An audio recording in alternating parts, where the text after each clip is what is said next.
There it is, the award-winning theme to Wake Up Wenatchee Valley. We picked that song out years and years ago. The song's called Sunny Side Up, by the way. It was supposed to be just a temporary place mark until we found a song we really liked, and we've never actually changed it. Happy Thursday, 6th day of June 2024. I am Dan Kuntz. Beautiful morning, lots of sunshine. If you want to avoid the heat, get out now. It's 52 degrees. We'll be well into the 80s today. Beautiful day yesterday. A lot of people out and about. 76 was our high. On Wednesday, we'll be about 10 degrees warmer than that today. That big ridge of high pressure is starting to move up towards us. There's a big low off the Gulf of Alaska. It's acting like a vacuum, and that big ridge of high pressure is actually amplifying and moving in our direction. Our hottest day is going to be on Saturday. We'll cool down a little bit on Sunday, but not much. It's going to be quite warm. Obviously, the warmest temperatures of the year to date. In fact, right through most of next week, we're going to have lots of sunshine and temperatures above normal. Of course, these are also the longest days of the year. We got 15 hours and 49 minutes of daylight coming our way today. We like that. But get ready for some pretty warm temperatures. And obviously, when it gets really hot, people are naturally drawn to the water. And a friendly reminder, it's cold. Doesn't matter what natural body of water you want to jump into, be it Lake Chelan or whatever, it's going to be cold. And also swift, especially rivers and streams. You could get taken down there pretty quick. Doesn't really matter what kind of shape you're in or how good of a swimmer you are. If you get really, really hot and sweaty and you jump into something really cold, your body goes, hey. That's not even a word. Hey, I just made that up. So just, common sense, obviously, is always a good idea. Cameras around the valley. We should have some good stuff for you today. The Wenatchee Heights camera begins our festivities. It always does. We have it pound out a little bit. You see a few high clouds up there. They ain't going to be sticking around very long. They'll be dissipating as the day progresses. The hills are still pretty green, at least that little protuberance in the lower left-hand corner of your screen on Wenatchee Heights will start browning out pretty good. There is zero rain in the forecast. And of course, as you know by now, we are well behind our annual rainfall. Good morning to Manson from our Slide Ridge camera. That's a beautiful view there. That's high up there. Looking back towards Chelan, you can almost make out Chelan. That's a spectacular view. That is Manson, of course, with Wapato Point, Roses Lakes, and I think Wapato. I'm trying to remember the name of those three little lakes there. Outside of Manson, and you can see a huge swath of real estate there, all the way up to the Waterville Plateau at the top of your screen from Slide Ridge, looking back down towards Chelan proper. What's Rocky Reach Dam doing right now? Holding back the Columbia River and doing it well. Rocky Reach Dam, you can see Turtle Rock on the far right-hand corner of your screen, and again, all the way up to the Waterville Plateau, and it doesn't look like there's a lot of spill gates open on Rocky Reach Dam. Again, the river is running cold and high. It's also a little on the dirty side, too. It happens this time of the year. And this is a cool view from Badger Mountain. This is an entirely different view. You can't really quite make out the Columbia River. It's hidden. But that's Badger Mountain looking back towards the Malaga-Clackamas area. That's the old Alcoa Wenatchee Works you see down there in the middle of your screen, all the way out to, well, you can see Quincy damn near. That's pretty damn impressive. Clackamas on your right. And the orchards of Malaga down below. That's from our Badger Mountain camera, turned basically pointing towards Quincy in the Columbia Basin. And I don't see a cloud in the sky out there. That is pretty sweet indeed. This is about as easy as a weather forecast can get from the National Weather Service. It looks something like this. Sunny and warm at 87 for our forecast high. Clear tonight, 58 for the overnight low. Look how mild the overnight lows are going to be. It looks like your AC will be on 24/7. Tomorrow, we're going to be pushing 90, a little bit warmer. It'll be rather warm tomorrow night at 8 o'clock when commencement exercises begin for the Wenatchee High School class of 2024. Of course, we'll have that for you here on the NCW Life channel. Eastmont has it easy. The Town Toyota Center is air conditioned. We'll have that for you, too, at 6 o'clock tomorrow night. Then we top off at 92 on Saturday. This is when the ridge will be at its absolute apex. Slightly cooler on Sunday, a few more passing clouds. And then we're going to hang right around mid-80s on Monday, Tuesday, and Wednesday. It is June. It is typical. It's going to be very warm right through the forecast period. All right, that is your forecast. We're going to take a break at 5 minutes after the hour and come back with your news. You're watching Wake Up Wenatchee Valley on the NCW Life channel.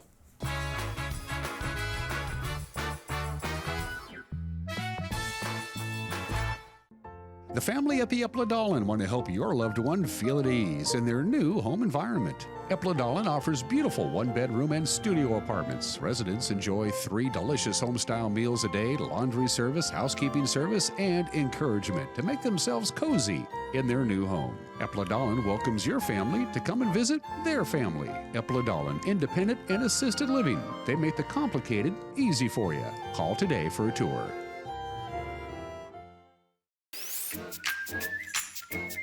Let's go! Put your hands together for the world-famous Harlem Globetrotters. This isn't just basketball, people. This is where what just happened happens all the time. Don't miss the Harlem Globetrotters 2024 World Tour presented by Jersey Mike Subs at Town Toyota Center on June 16th. Go to harlemglobetrotters.com for tickets. Sangster Motors has the hottest lineup of GMC vehicles in years. From the top-selling Sierra pickups to the all-new Canyon midsize, Sangster has you covered. Add the luxury of a new Yukon or the outrageous new Hummer Electric, and you have it all right here at Sangster Motors. Get 2.9% APR for 72 months on select 2024 Sierra 1500 models. Or current eligible GMC owners get over $7,800 total value. Bring the whole family up to Stormy Mountain Brewing and local public house in historic downtown Chelan. Applewood smoked brisket, street-style tacos, and our award-winning barbecue rubs and sauces. Our meals pair perfectly with our exciting lineup of craft ales, made right here in Chelan. We've got room for big groups, or give us a call for catering. So grab the kids and check out the fun at Stormy Mountain Brewing and local public house located in the heart of Chelan.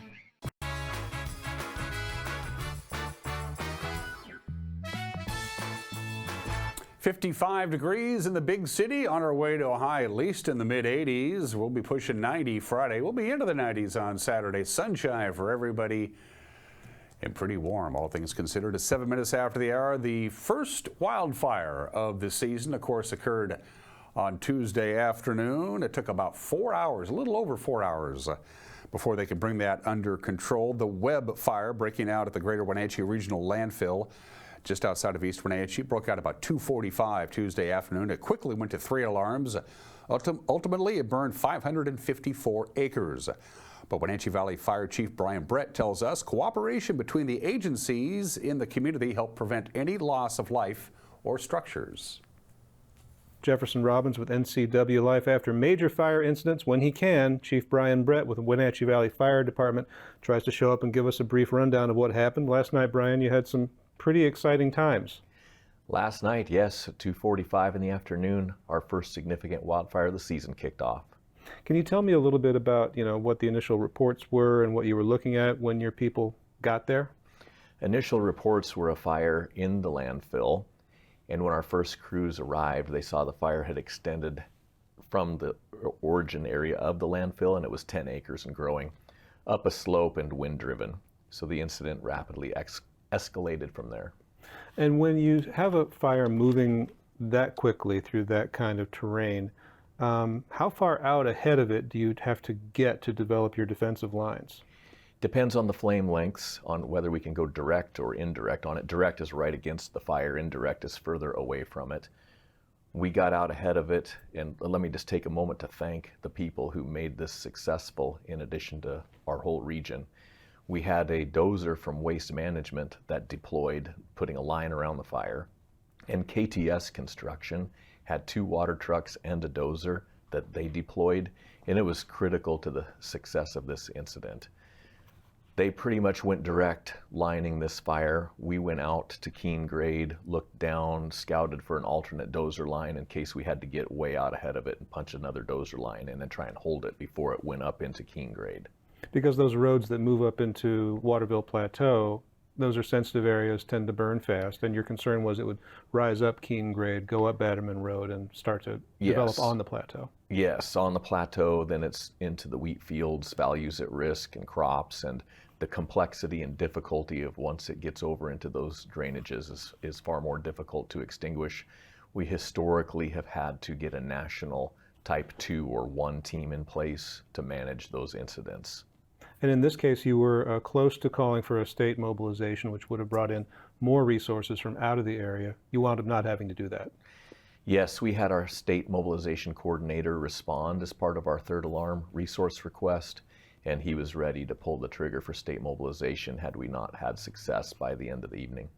Did you have air support for this fire? We did. We had 3 helicopters on scene for this one that played a critical role in it. I don't have the bucket drop count. I'll have that report this morning, but they put in a lot of work. In terms of how much water they had to get from the river and bring to the scene? Yes, they were using a pond on private property. I suspect, I can't confirm, but I believe it might have been KTS's pond, who again played a huge role in the success of this fire. They dipped out of that all afternoon long into the evening. So the control was established pretty quickly. I think you guys were done before the sunset. What time did you have it wrapped up? 7 p.m. Yeah, that was great. You know, that's our goal. We always want to knock these things out in the first operational period and not have to go to state mobilization and not have an extended incident. We throw everything we can get our hands on at these things as hard as we can. So just over 4 hours of fighting the fire. Nonetheless, you wound up with a burned area of 554 acres was the number that I saw. Yes, 554 acres, wind-driven. Again, these fires in the shrub steppe and light flashy fuels, when they have wind behind them, they are difficult to stop. Get any injuries or any structures lost? No structures lost and no reported injuries. That's the best kind of news. Yes. The origin point for this, we believe, is the Greater Wenatchee Regional Landfill, operated by Waste Management.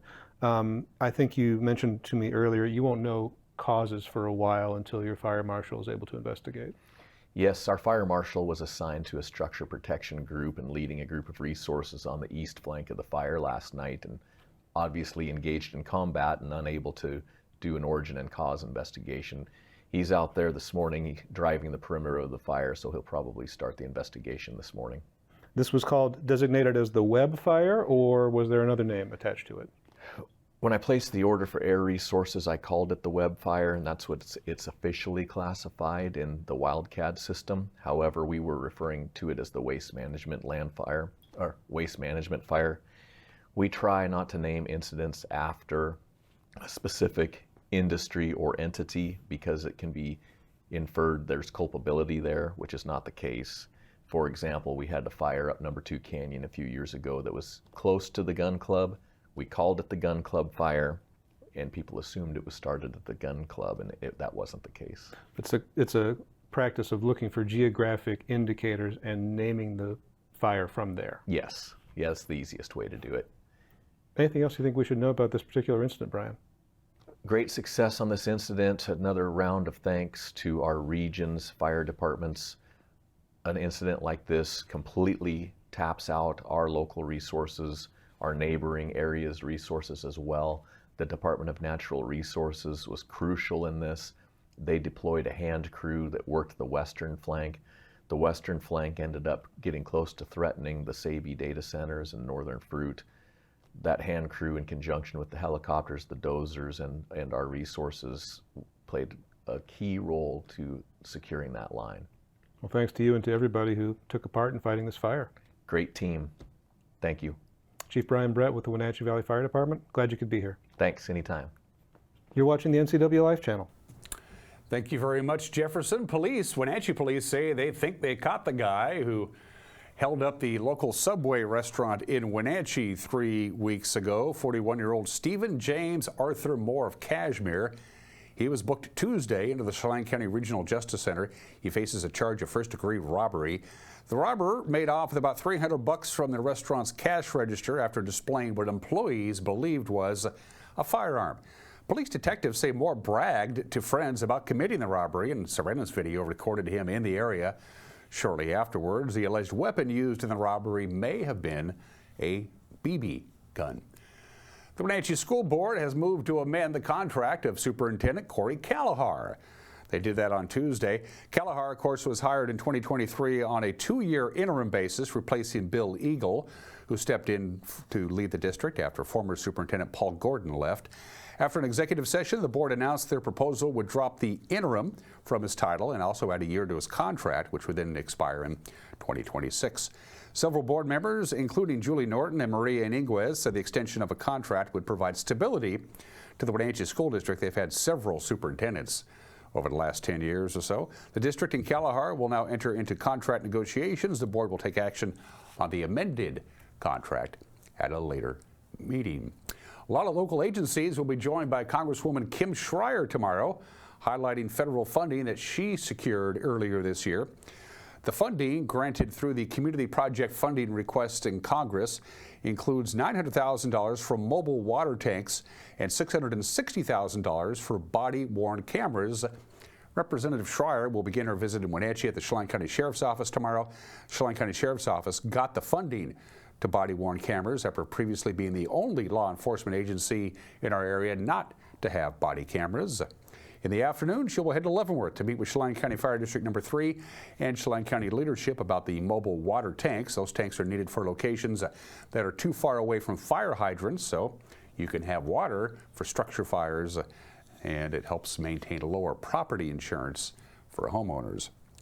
And the Wenatchee School District is welcoming a new student resource officer set to start the next school year. His name is Edgar Barajas.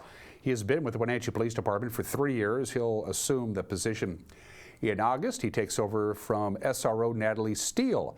According to a district press release, Barajas has been shadowing Corey Fuller as he gears up to begin his role later this year. Barajas grew up in Cashmere, has family who attends the Wenatchee School District. He emphasizes that was a key factor on why he wants to make a difference in the lives of students. And that's the news. At 17 minutes after the hour, a newscast to keep you informed about what the heck's going on will come your way tonight at 5, 6, and 10. 5, 6, and 10 on the evening news. If that doesn't work for you, we'll have it up and running on the World Wide Web. It'll be at our homepage, ncwlife.com. It'll be on our Facebook page. It'll be on our YouTube page. If you haven't downloaded our app yet, you can go about doing that by taking a picture of the QR code. And if there's something out there you think warrants our attention, send us an email, folks. We'd love to hear from you. news@ncwlife.com. The Mariners and the Apple Sox had great Tuesdays. Yesterday, not so much. Sports is next. You're watching Wake Up Wenatchee Valley on the NCW Life channel.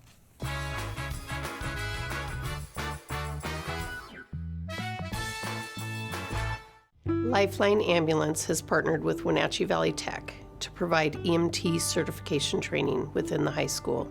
This opens up career opportunities in EMS, fire, and other medical fields, and gives these students a leg up when entering the workforce. Students at Wenatchee Valley Tech, through our partnership with Lifeline Ambulance, can now earn their National Registry EMT certification. The Wenatchee Apple Sox are back in action and ready to feel your support. Come see the brightest young stars the game has to offer. Who knows, you could be watching a future pro. Come catch all of the action as the Apple Sox return to Paul Thomas Senior Stadium after a 6-game road trip. Wenatchee takes on the Bellingham Bells June 11th through 13th with all games starting at 6:35 p.m. Wenatchee Apple Sox Baseball, celebrating summer one inning at a time. Hey, welcome back to Save Mart. What can we help you find today? We're looking for a mattress. Oh, right this way. We got a large selection. We have this pillow top here.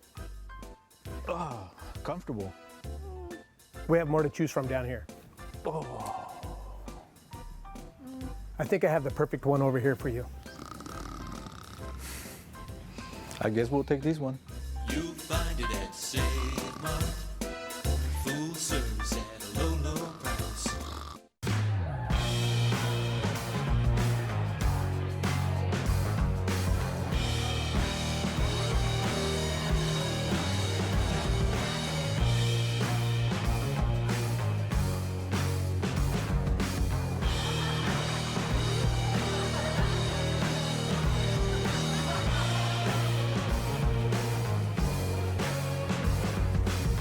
Check out ClubProCashmere.com for upcoming events and tickets.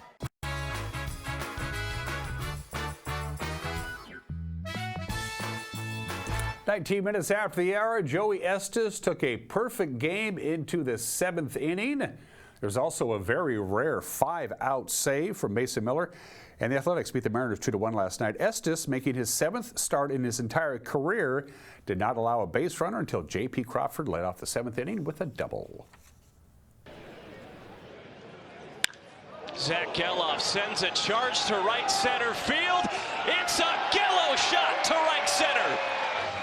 A sonic boom to right center field. Zach Geloff's 5th home run brings home the A's first run of the game. It's 1-0 Oakland. What a powerful shot up that right center gap off the bat of Geloff. Crushed. Who's hungry? Oppo tacos for everybody.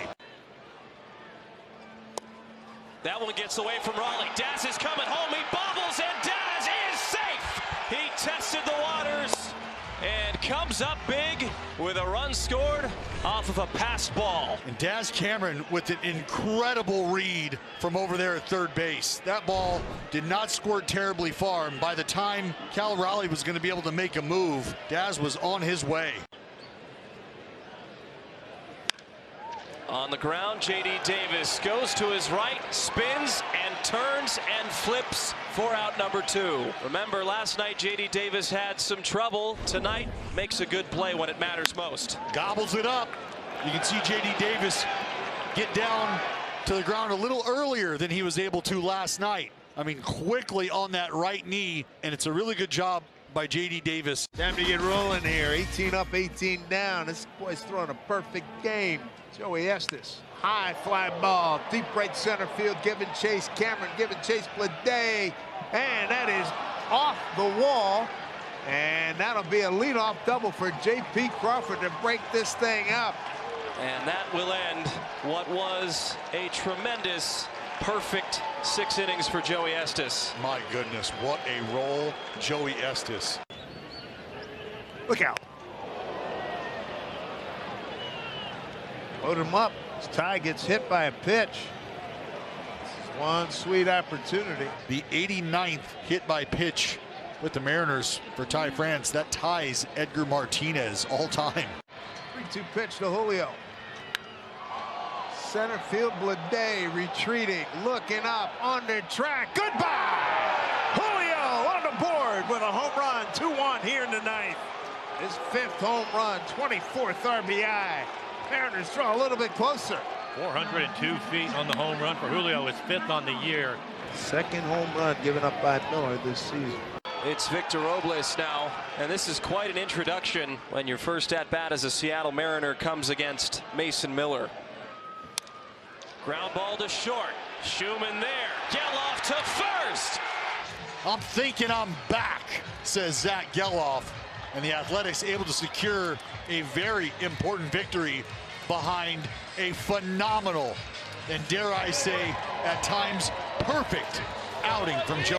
3-game series wraps up this afternoon, 12:37 first pitch. By the way, good seats still available. It'll be Brian Wu taking on J.P. Sears. To the American League West scoreboard from last night, the Rangers avoid being swept by the Tigers. That would have been embarrassing.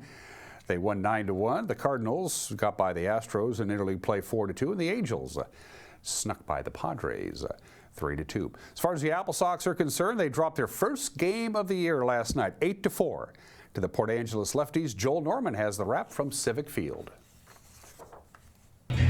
Well, the Apple Sox quest for an undefeated season comes to an end as they fell to 4-1 with an 8-4 loss to the Port Angeles Lefties on Wednesday night at Civic Field. It was a back-and-forth battle. Wenatchee twice took leads but could not overcome giving up 5 runs to the Lefties in the 6th inning, and that proved to be the difference in this game as the Lefties earned the 8-4 victory.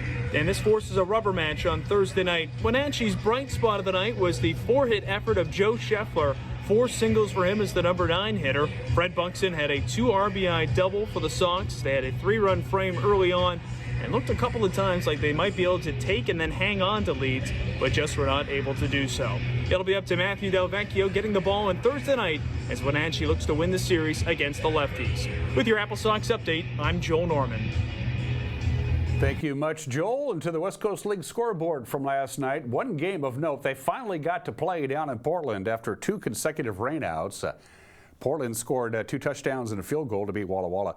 Your other winners in West Coast League: Edmonton, Victoria, Corvallis knocked off Bend, Springfield in the slugfest over Yakima Valley, Nanaimo over Cowlitz, and Kamloops defeated Bellingham. And those are just some of the games that people are playing. On this 6th day of June, it's commencement exercise time of the year. So the obscure holiday kind of makes sense. It's National Higher Education Day. You got your high school diploma, you going to go into the workforce, or are you going to go to college or some sort of school past high school? Fun facts about higher education. About 73% of high school graduates will eventually go to a public university or college of some sort, but less than a third of those will actually get a degree. The pay gap between those with college degrees and those without a college degree gets wider every year. Most companies want somebody with at least a bachelor's degree. And the dropout rate is rather remarkable. High school dropouts have an unemployment rate of almost 8%. If you graduate from high school, you have about a 5% unemployment rate. If you graduate from college, you have about a 2% unemployment rate. So the more education you get, the odds are better that you won't be without a job. So I'm told. Happy National Higher Education Day.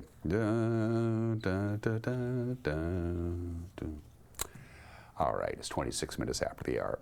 Today in history, every big city has a fire. This was Seattle's turn. In fact, 1889, June 6th, 1889, as a matter of fact, was the Great Seattle Fire. There were other fires in the summer of 1889. There was the Great Fire of Spokane, the Great Fire of Ellensburg, and the Great Fire of Vancouver. All happened in 1889. 25 city blocks of Seattle was destroyed, but believe it or not, nobody was killed.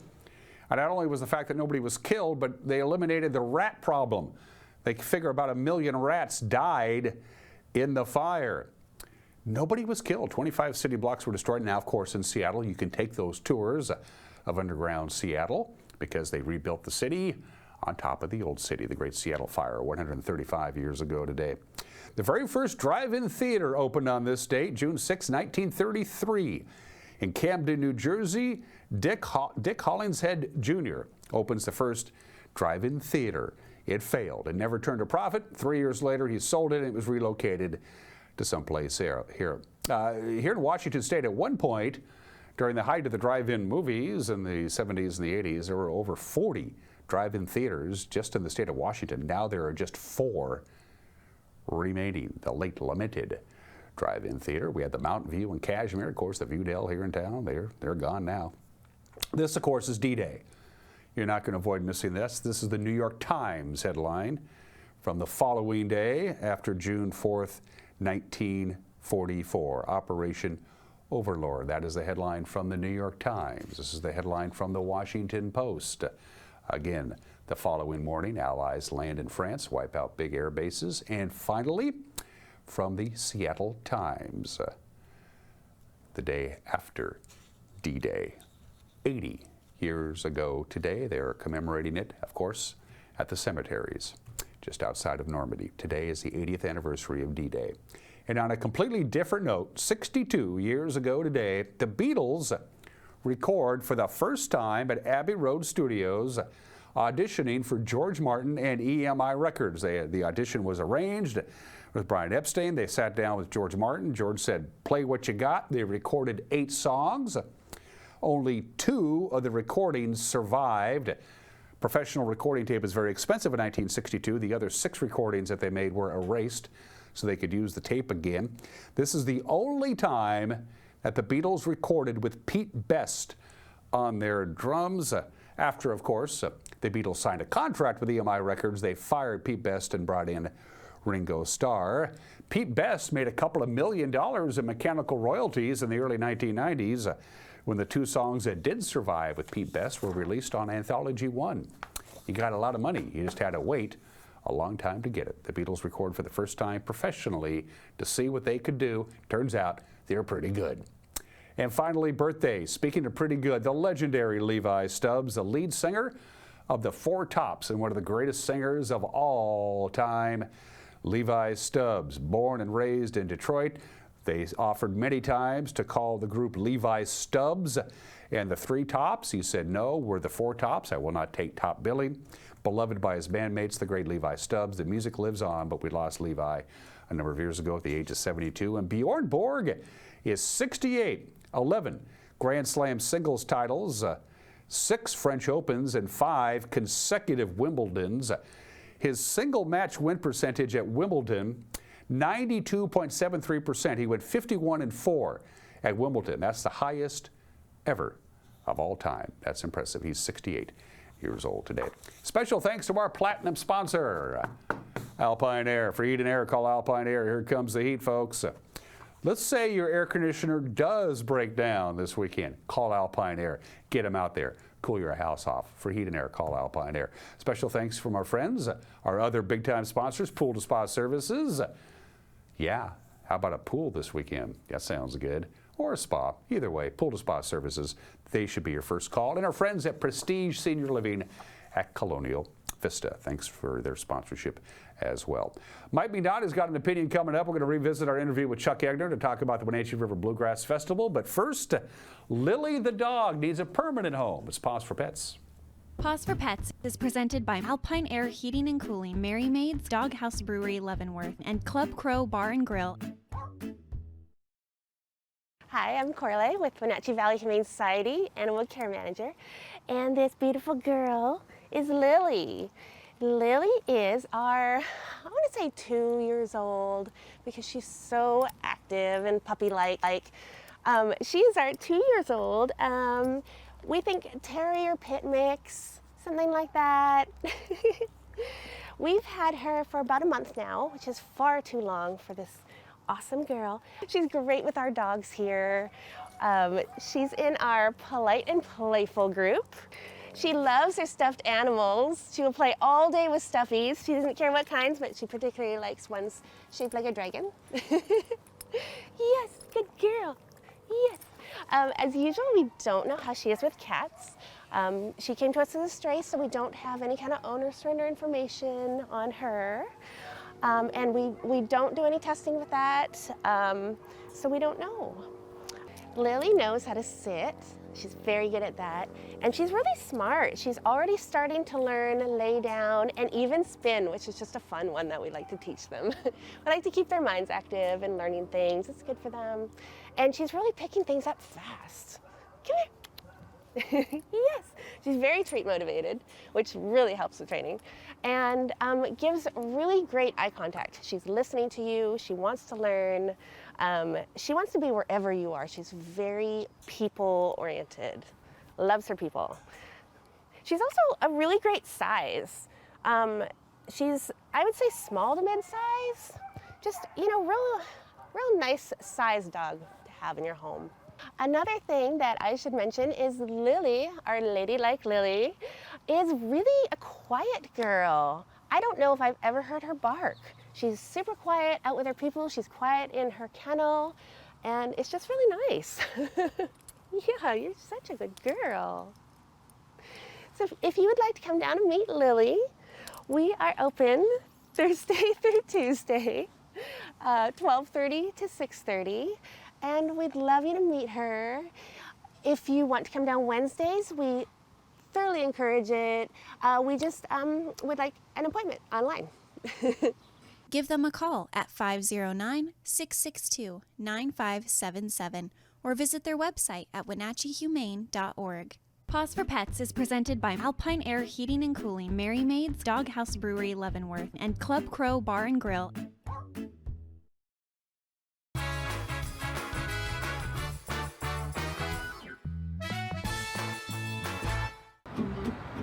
Thanks to Les Schwab Tires, I'm a confident backseat driver, but Mom's a little stressed about spending.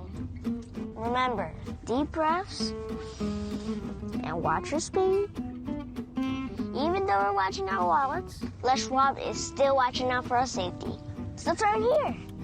Roll into summer. Save up to $200 instantly on a wide selection of tires and wheels. Les Schwab Tires, doing the right thing since 1952.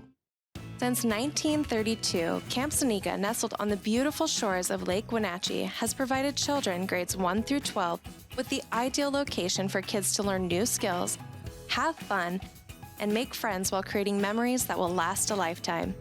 Camp Seneca's rustic log cabins and their staff serve to provide each group a unique summer camp experience. Register for Camp Seneca today, www.campfirencw.org.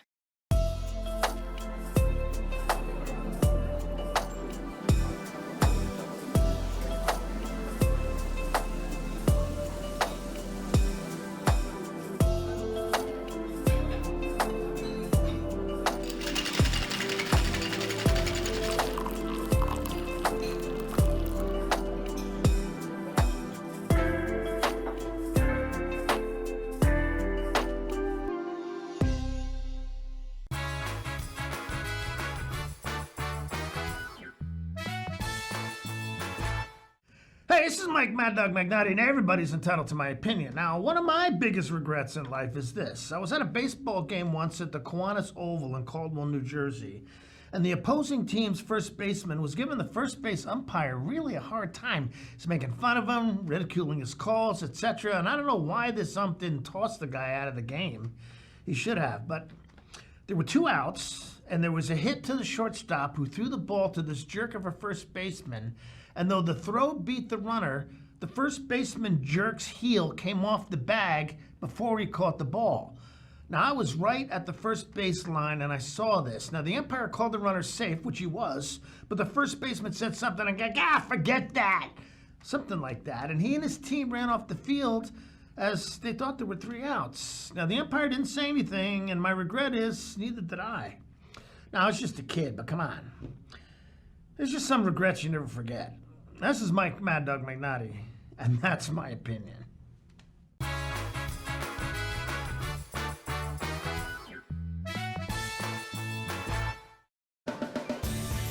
If you are looking for dependable car service and repair, visit the good guys at Quick Lube and Tune. They've been keeping cars and trucks in the Wenatchee Valley running smooth for 35 years. Quick Lube and Tune is your hometown shop for a 10-minute oil change, complete tune-ups, alignments, brakes, mufflers, air conditioning service, and more. Get more life out of your vehicle by bringing it to the local guys you can trust at Quick Lube and Tune on South Wenatchee Avenue. There's no place like home, because home is where we're totally comfortable.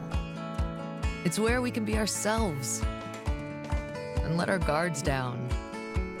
It's where we make memories, and we're always imagining new ways to keep it totally comfortable. Carrier, total comfort, totally happy. Turn to the experts, Carrier and Alpine Air. Heat and air, call Alpine Air.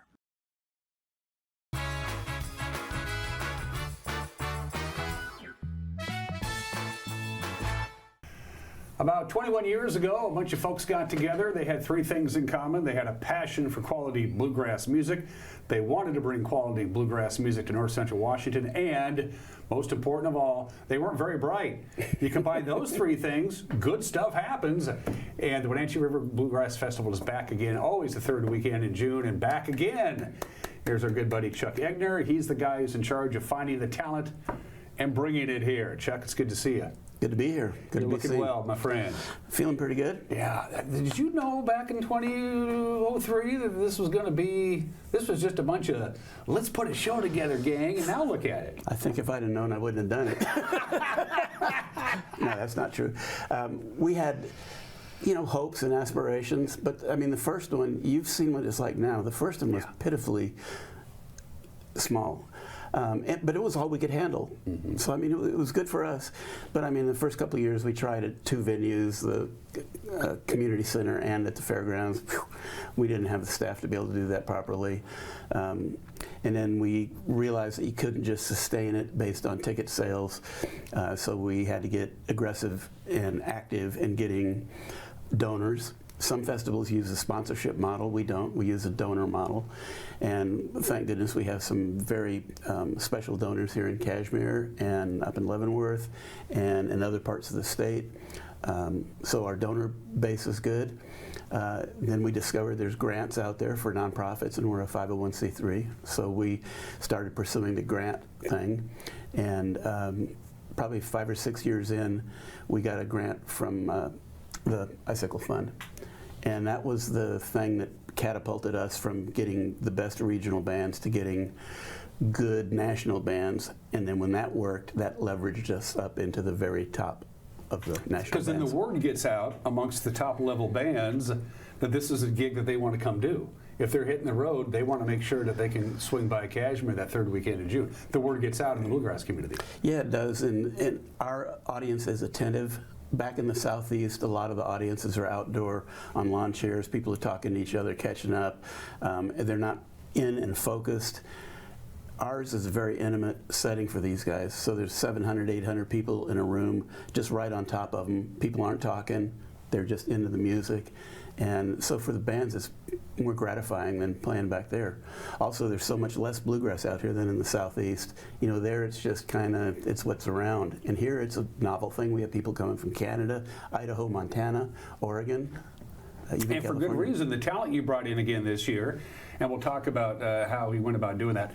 Appalachian Roadshow, Seth Mulder and Midnight Run. Carly Arrowwood is a fascinating story. Rockridge will be there in North Country.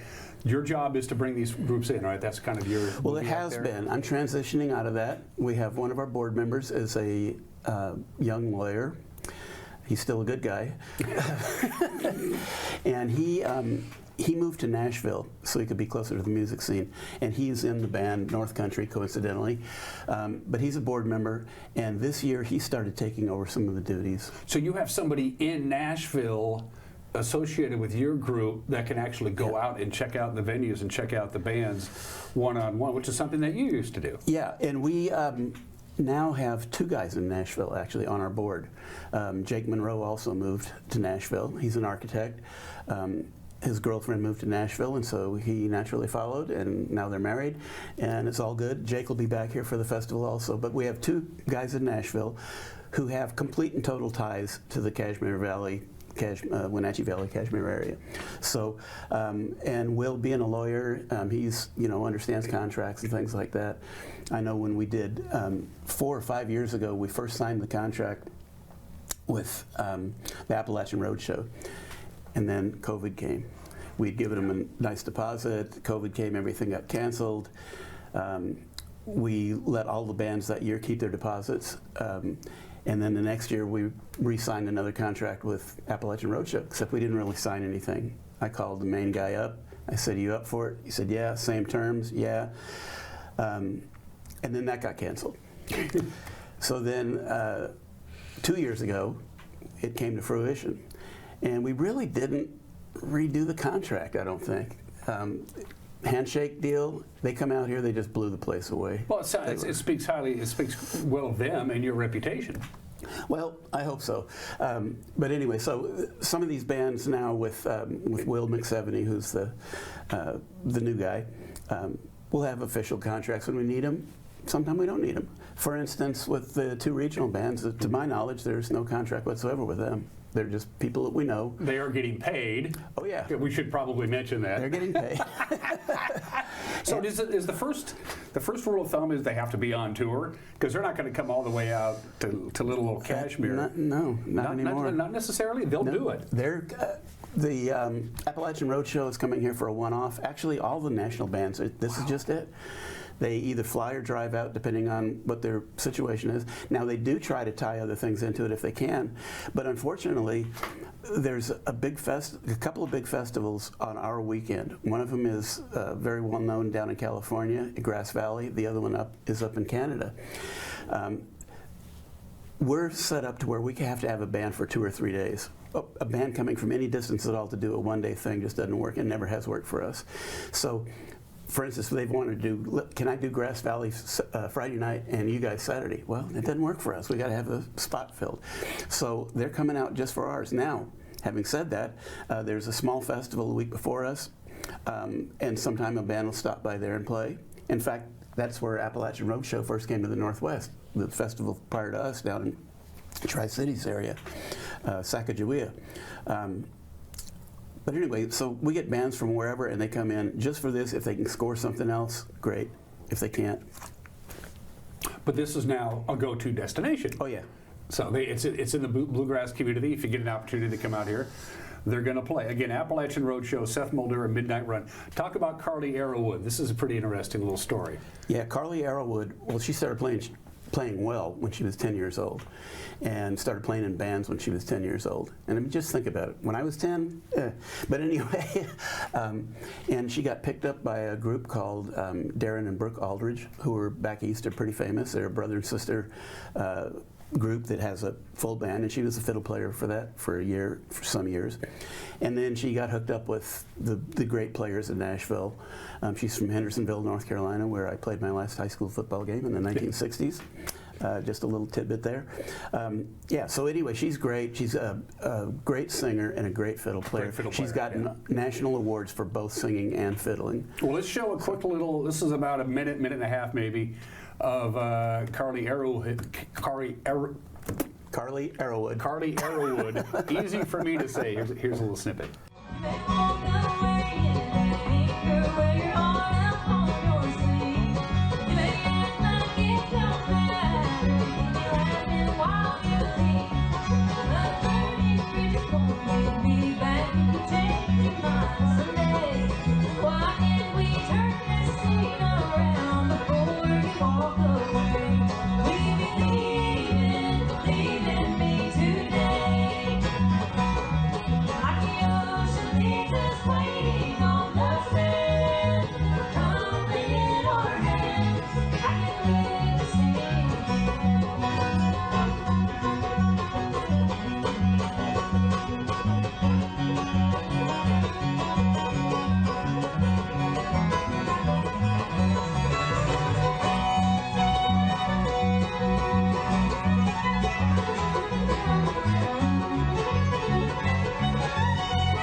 So there she is, the pride of Chuck's old neck of the woods, class of '69, right, Chuck? You said it was in the '60s. Yeah, it was class of '70, but close enough. Okay, we'll cut.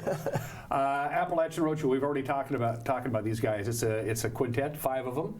All of them play different instruments. They play very well. Talk a little bit about these guys.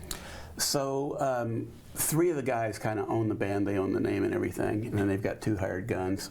The lineup has been the same from the beginning, and yeah, they're just seasoned veterans. The guitar player is fairly young, probably not as young as he looks, but he's a great guitar player. But the banjo player, the mandolin player, and the fiddle player, they're all veterans, 30 years in the business. And they're really good storytellers. They've got great stage presence. At the last festival, the leader of the band came to me and said, "We've got one song where if we had a clawhammer banjo player in it, it would really add something to it. Our banjo player plays a Scruggs style 3-finger." And I said, "We do have a lady here that is really, really good at clawhammer." And so I introduced him, and Martha was a very good player, is a very good player, but she never played with a national band or anything. And they spent about 20 minutes messing around in the campground. And everybody at the festival knows Martha. She's been at all of them from the beginning. And 2/3 of the way through the Saturday night show, he makes an announcement that we're going to bring up Martha Stone. And she just stopped the room. It was incredible. And the fact that they were willing to do that was great. And you just don't, a rock band's not going to, come out of the audience. Not going to happen. Anyway, so they're great guys. That Saturday night, it happened to rain real hard after the show, and they all came out and hung out in my trailer. And I've got about an hour's worth of video of that I'd like band. to see that. I got it right here. Well, we actually have a professionally produced video. And the one thing you'll notice about these guys, Appalachian Roadshow, what I really like, it's a traditional 5-piece band. All of the 5 basic instruments that make up a bluegrass organization are there. You got your banjo, you got your guitar, you got your mandolin, you got your fiddle, and you got your stand-up bass. That, to me, is a full sound.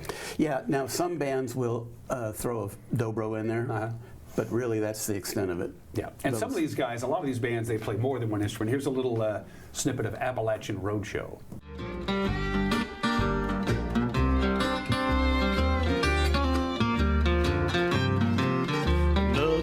Hard day, no water, no rest. I saw my chance, so I got him at last. I took his 6-shooter, put 2 in his chest. He'll never say a word no more. No, he'll never say a word no more. Oh, the devil got him good for sure. Ain't got no place to call our home. Only chains and broken bones. Ain't got no place to call our home. So come on, Lord, won't you take me now?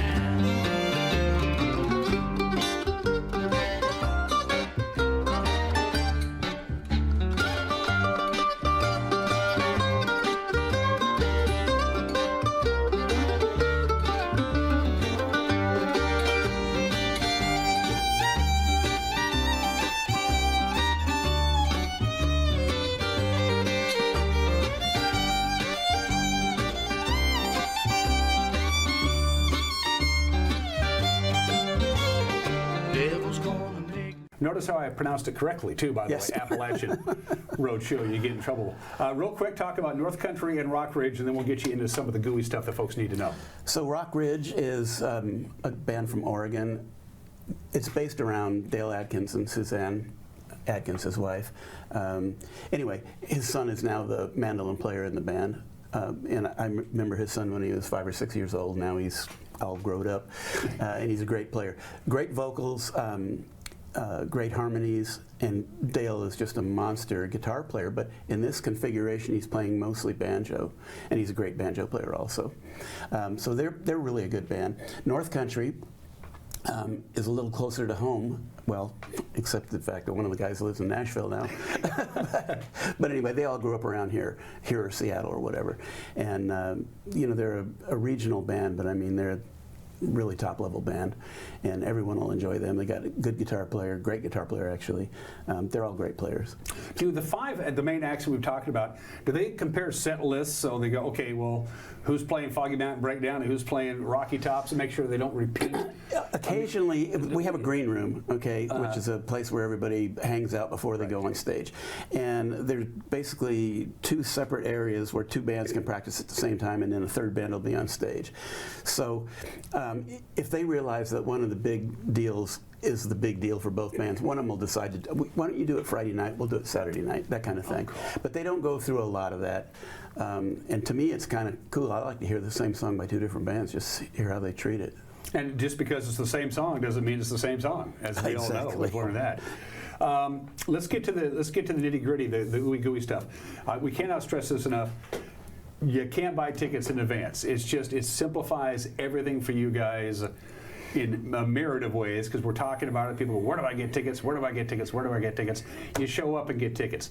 Tell us the important stuff that people need to know, because I know it drives you crazy when people say, how come I can't buy tickets? It's just the way it is, and it's easier for you guys. So the reason we don't sell advance tickets is our board is all volunteer. The younger ones all have full-time jobs, which 50, 60 hours a week. The old ones don't have the energy anymore. And you have to give a cut of the ticket sales to whoever's handling all that software and stuff. Yeah, they take a cut, and sometimes a pretty significant cut. And so in all the years we've been doing this, we've never had to turn anybody away because we're over full. So we've got the advantage of having the Expo Center in Kashmir, which has got that gigantic building there. Covered, air conditioned, heated, which in the third weekend in June, you can need either, depending on the year. So there's that. We've never sold that out. On the camping side of it, we have a somewhat limited amount of full hookups, but it's 150 or 140 actually. But as long as you don't need full hookups, it's pretty much unlimited. We've got overflow areas that we've never really even used. So we've got the campground area on one side that's got the full hookups, campground area next to it that's got limited or no hookups, and then there's a tent area. And then in the regular part of the fairgrounds, a lot of families go over there that got a bunch of kids. So just over time it's developed that this one little hill over there is just loads of little kids, which is great, and it's right near Taylor's Camp, which is the kids camp we have on Saturday. So that's really nice too. But again, no advance sales, no reservations in the campground. So on that subject, we have filled up by Thursday morning in the past, even Wednesday afternoon, in terms of full hookups.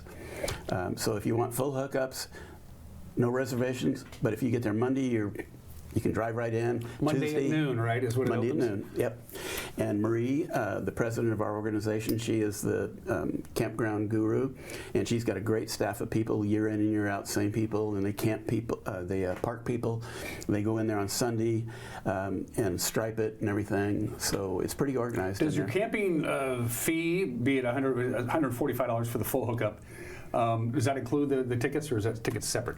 No, that's everything. Okay, wow, that's a good deal. Yeah. Because you're going to get $145 worth of entertainment, and you get to stay right there. So yeah, and day passes, if you just want to come in from the day, you're down here in Wenatchee or wherever, they're $35. If you buy a $45 ticket, you get the whole weekend, which includes Friday, Saturday, and Sunday. And Sunday, if you just want to come see the gospel show, it's $20 for the gospel show. I would point out that this year, for the first time ever, all three of the gospel bands are all national bands.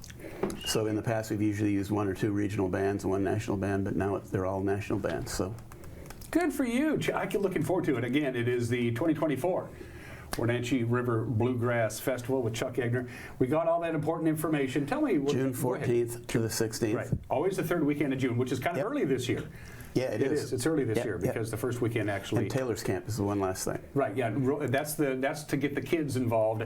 You don't. If you've never picked up a string instrument in your life, and you got a kid out there who just might be interested, they should check it out. We have a room full of instruments. We had donors this year that gave us a bunch more instruments.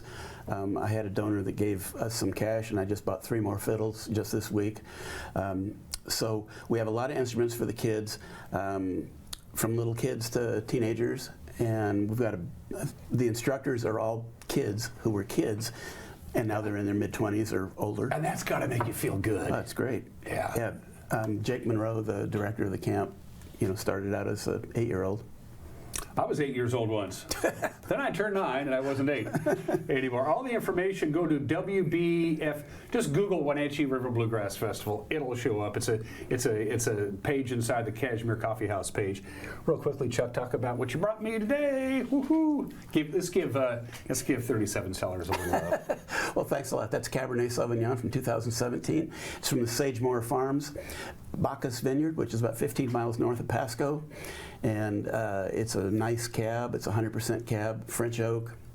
It'll find itself a home. I found there's a I forgot the name of the business at the Pybus Public Market that sells this. I haven't seen too many. These are hard to find, Chuck, and there's a reason for that. Yeah. Well, we've quit making it. We've got that's 17. We've got 18 to go, and then we're done. But we're real happy with it, and we're still selling it at Fire down at Pybus. They're buying it very regularly, all the Viscontis. That's it, Fire, thank you. Yep. I feel like an idiot. Yep. And we will be visiting Chuck at the fairgrounds the week leading up to the Wenatchee River Bluegrass Festival. Thanks for coming down, Chuck. I appreciate it. Thanks for having me. And I'll see you, I guess, next week sometime. Next week. Cool. Chuck Egner, everybody. Give up a big hand. Thank you. We'll be right back.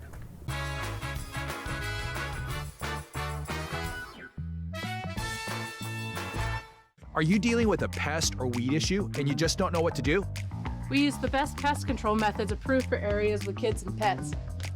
Whether it's rats, mice, ants, or spiders, or something else altogether. We provide the coaching and solutions you're looking for. And you can know that your dollars are supporting a local, family-owned and operated business. Allow us to help you get back to living healthy and pest-free. Harvest Valley Pest Control.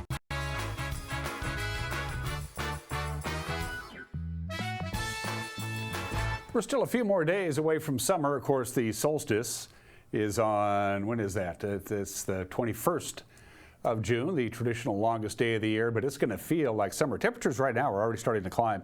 We're at 55, leading the temperature parade right now. Already at 63 is Ephrata. Wow, Ephrata, you could definitely get into the 90s today. Also quite warm in Omak. They're at 60, and Quincy checking in at 61. Yep, we're going to warm up. We're going to peak on Saturday. There's actually a upper level trough in the lower Gulf of Alaska, and that's going to suck that big ridge of high pressure up towards us, which is why we're going to get even warmer as the week progresses, topping off at the hottest day on Saturday. From the National Weather Service, it looks something like this. About 87, give or take a couple, for the afternoon high. Very little wind at all. Clear tonight, 57 for the overnight low. The overnight lows are going to be very mild. Look at that. Mid-60s for the overnight lows. So you'll be running your air conditioner in the overnight hours. A couple of degrees warmer on Friday. Don't forget to pack your water if you're going to go to the commencement exercises outdoors tomorrow night. Saturday is our hottest day, 92, a little bit cooler on Sunday. And that's it for us. We will see you tomorrow. Bye-bye.